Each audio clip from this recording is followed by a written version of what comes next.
अस्सलाम वालेकुम, मैं हूं लीना आशिगरी। आलमी हिमायत हासिल होने से तहरीक इंसाफ का बयानिया जोर पकड़ रहा है, जिससे पीटीआई के हौसले काफी बुलंद नजर आते हैं। अमरीकी अरकान कांग्रेस और बरतानवी वजीर खारजा के हालिया खतूत साबित करते हैं कि आलमी सतह पर तहरीक इंसाफ की लॉबिंग हुकूमत की निस्बत कामयाब रही है। ये नहायत अहमियत की हाबिल पेशरफ्त है कि बरतानवी वजीर खारजा अपने खत में लिखते हैं कि इमरान खान के मामले पर हम पाकिस्तानी हुकाम से मुसलसल राब्ते में हैं और हमें ताहाल कोई इशारे नहीं मिले कि पाकिस्तानी हुकूमत इमरान खान का मिलिट्री ट्रायल शुरू करने जा रही है।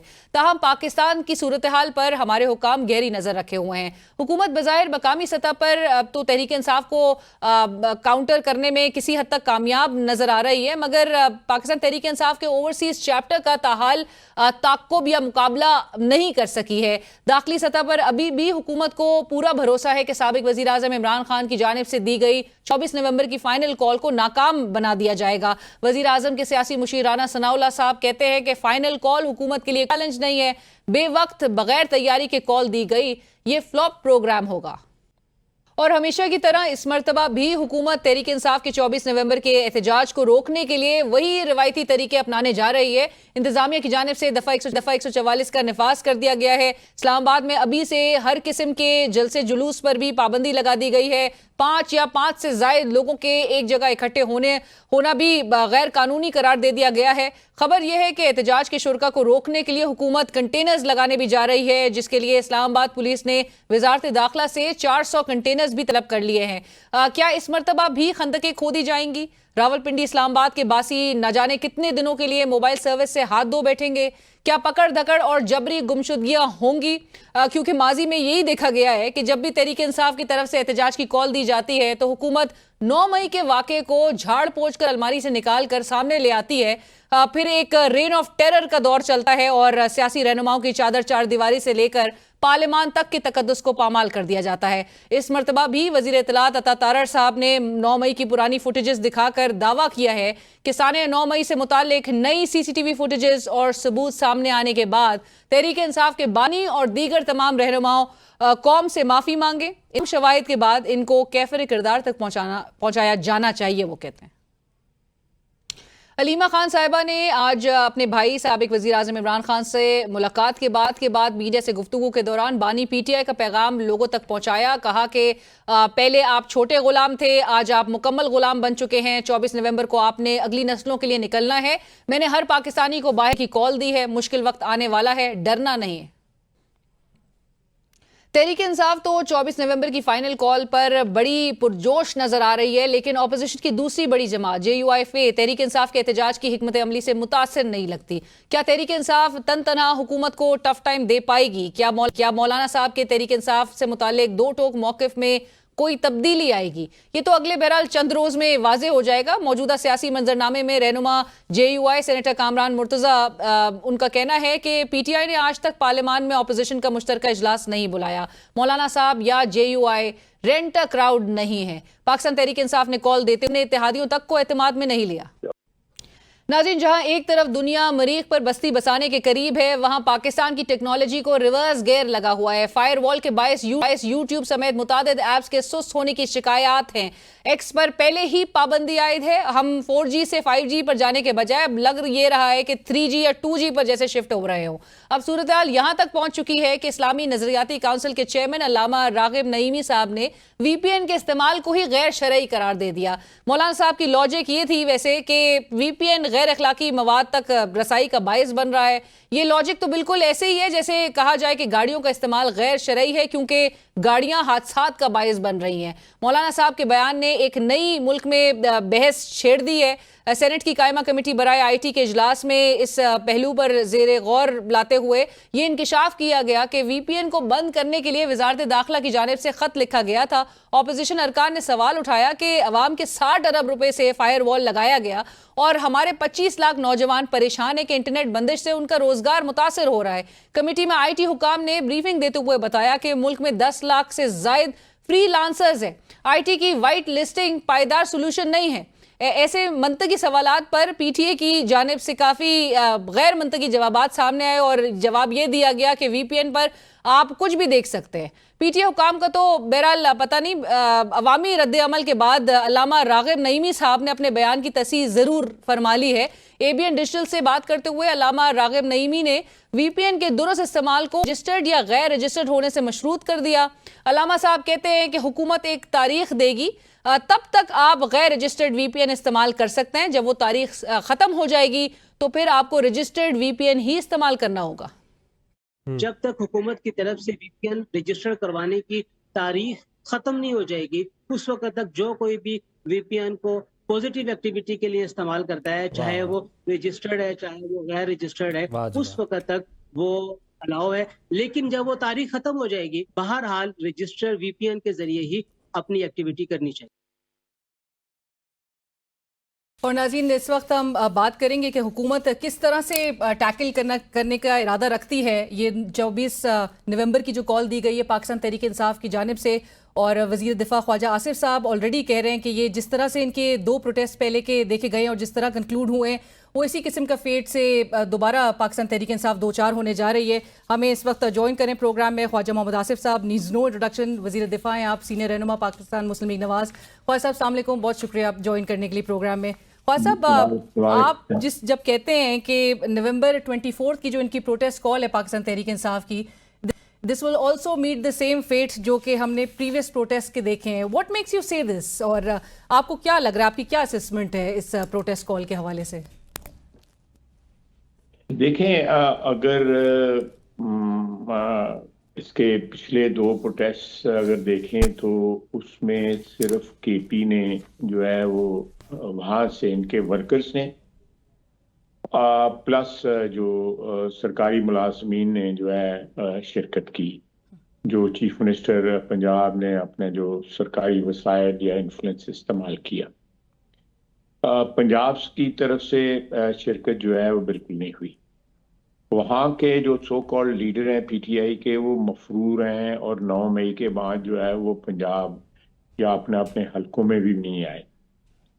तो इसलिए एक तो ये वो वजह जो है कि जिस सूबे की, चाहे वो सिंध है या बलूचिस्तान है, जहाँ पे पीटीआई की जो है वो लीडरशिप जो है वो पार्टिसिपेट करने से रिलक्टेंट हो, अब मोहतरमा जो बुशरा बीबी हैं उनको जो एक्टिवेट किया गया है और उन्होंने एक थ्रेशोल्ड दी है कि जी 5,000 ये लाएगा, 10,000 वो लाएगा, 20,000 वो लाएगा, अगर नहीं लाएगा तो टिकट नहीं मिलेंगे, पार्टी डिसिप्लिन की खिलाफवर्जी होगी अगर कोई ये नहीं लाएगा। तो इस किस्म के हथकंडे जो है अब इस्तेमाल किए जा रहे हैं। PTI there was a time कि उनको ये हथकंडे इस्तेमाल करने की ज़रूरत नहीं पड़ती थी। 2013-14 में लोग आए, जलसों में भी आते थे, धरना जो है खैर फिजल आउट हो गया था 10-15-20 दिन के बाद। जो है उसके बाद 150-100 बंदों से तकरीर जो है तो करते थे इमरान खान साहब कंटेनर से। तो अब ये सिलसिला जो है, जब लीडरशिप जो है इस किस्म की गुफ्तगू करनी शुरू कर दे ओपनली कि पैसे का खर्चा भी होगा और एमएनए या पार्लियामेंटेरियंस जो है रोटी वो खिलाएंगे, तो ये तो जो शादी होती है ना हमारे छोटे शहरों में, तो वो जिम्मे लग जाता है कि फलाना रिश्तेदार जो है वो देगें पकाएगा, फलाना रिश्तेदार जो है वो फलाना चीज लेके आएगा। अब पुराने जमाने में ये होता था, अब तो नहीं होता। तो ये people use to chip in कि भाई शादी है और ये इज्जत आबरू का मसला है खानदान की, तो सारे लोग चिप इन करें। तो ये वही सिलसिला हो गया है कि ये वॉलंटरली लोग नहीं आएंगे। लोग जो है इस धमकी, ये जो मोहतरमा बुशरा बीबी ने दी है उसकी वजह से आएंगे। जब ये धमकी देने की जरूरत पड़ जाती है तो उसका मतलब है कि जड़ा काम जड़ा है मुक गया है। बट अगर आपको लग रहा है कि लोग भी ये नहीं निकाल पा रहे और इनको इस किस्म की गुफ्तगू और थ्रेट्स देने पड़ रहे हैं, अगर आप कहते हैं, और आप हुकूमत के लिए भी फिर ये कोई थ्रेट पोज नहीं करते हैं, यानी देखें 2 दफा जो है आपने भी बढ़ के सुनी होगी वज़ीर आला केपी की और उन बड़कों का ड्रॉप सीन क्या हुआ था, आप जरा उस पर गौर करें कि वो जलसा छोड़ के तो केपी हाउस चले गए, केपी हाउस से फिर कहीं और चले गए, फिर पहाड़ पे चढ़ गए, फिर पहाड़ से उतर गए, फिर 12 जिले जो है वो अबूर करके असेंबली में पहुंच गए। तो जब इस किस्म की करतब जो है या इस किस्म की सर्कस जो है चीफ मिनिस्टर कर रहा हो, जो उसको लीड कर रहा था, तो what do you expect from rest of the people. और जो मशीनरी जो है, गाड़ियां जो हैं, क्रेनें जो हैं, वो केपी गवर्नमेंट की वो इस्लामाबाद में या पंजाब में छोड़ गए। वो उन्होंने तो हमला किया हुआ था। तो जब हमले में जो है आप सारा साजो सामान जो है हमले का वो सारे छोड़ के आप भाग जाएं, खुसूसन सिपह सलार भाग जाए, तो what do you expect from them, Khawaja sahab, अभी तो वो कह रहे हैं कि हमारे घर वाले तैयार रहे, हमारे जनाजे पढ़ ले, तो अभी तो ये फाइनल कॉल की बात की जा रही है। आप क्या असेस कर रहे हैं? ये डायलॉग थोड़ा सा पुराना, ये फिल्मी डायलॉग जो थोड़ा पुराना हो गया। ये आगे 2-3 फिल्मों में चल चुका है ये डायलॉग। ये डायलॉग जो है ये पिछले जो 3-4 फिल्में रिलीज की हैं ना उन्होंने, उनमें भी ये डायलॉग बोला गया है। ये नया डायलॉग नहीं है। तो आपको लग क्या रहा है ख्वाजा साहब कि ये एहतजाज की कॉल वापस ले सकते हैं, मौखर कर सकते हैं, डिफर कर सकते हैं, क्या करेंगे? ये तो मैं प्रेडिक्ट नहीं कर सकता कि वो क्या करेंगे, क्योंकि एक तरफ ये मुज़ाकरात के भी ख्वाहिश रखते हैं और आपने भी कहा है कि मुज़ाकरात के तो दरवाजे खुले हैं।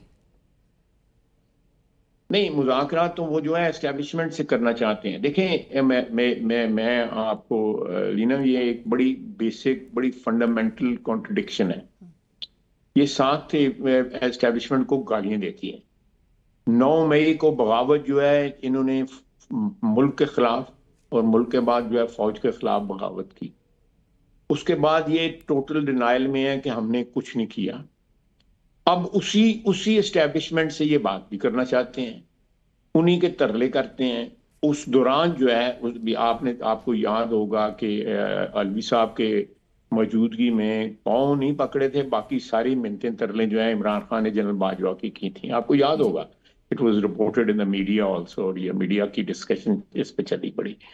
तो अब वही मैं तरीका वारदात आपको थोड़ा सा समझाने की कोशिश करता हूँ कि ये ये एस्टेब्लिशमेंट के कहते हैं ठीक है, यहाँ पे एस्टेब्लिशमेंट का हमारी मुल्क की चलाने में, हमारे मुल्क की सियासत में, हमारे मुल्क के जो नज़्म नस्क है उसमें, और सबसे बड़ी बात है कि मुहाफ़िज़ हैं वो हमारी सरहदों के, और कुर्बानियाँ आज भी, कल भी दी है उन्हें, कल भी शहादतें हुई हैं, उससे 2 दिन पहले भी शहादतें हुई हैं। यानी कि वो अपनी जो इंस्टीट्यूशन की तारीख या इस मुल्क की तारीख जो है अपने खून से रकम कर रहे हैं। इनकी इन्वेस्टमेंट जो है वो ब्लड एंड स्वेट दोनों में, जानों की इन्वेस्टमेंट है, लाइफ की इन्वेस्टमेंट है।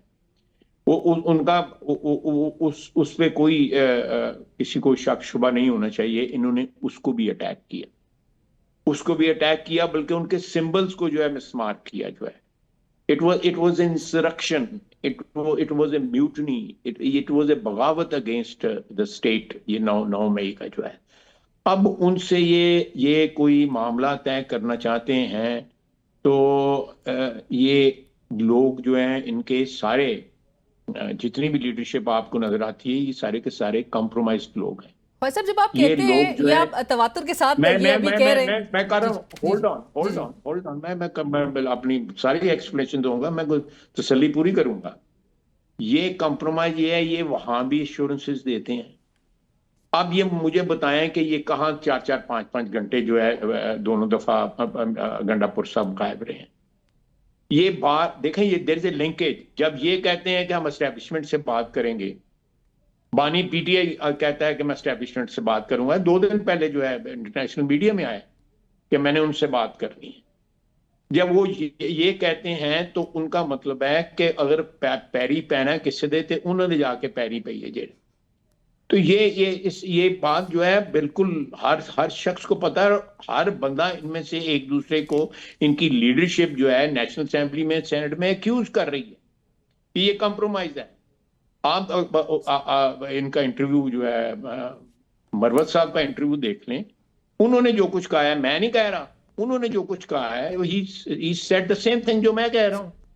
ये सारे लोग कॉम्प्रोमाइज्ड हैं। So, ये ख्वाजा साहब, कॉम्प्रोमाइज यही होता है ना when you say compromise, जब इनके पंजाबी compromise का मतलब यानी कि having access to establishment is being compromised? No no no having access नहीं, ये लोग ये आप कह सकते हैं कि कॉम्प्रोमाइज का लफ्ज जो है, आई थिंक मेरा ख्याल है अंग्रेजी तो मेरी कोई इतनी कोई जबरदस्त नहीं है, लेकिन जो आप ट्रांसलेशन कर रही हैं वो गलत है। Having access to someone is not compromise. अब ये जो है लोगों के टेररिस्ट ग्रुप्स के साथ भी एक्सेस होती है जिसमें वो बातचीत चलती है, वो कॉम्प्रोमाइज नहीं होता। कॉम्प्रोमाइज ये होता है कि आप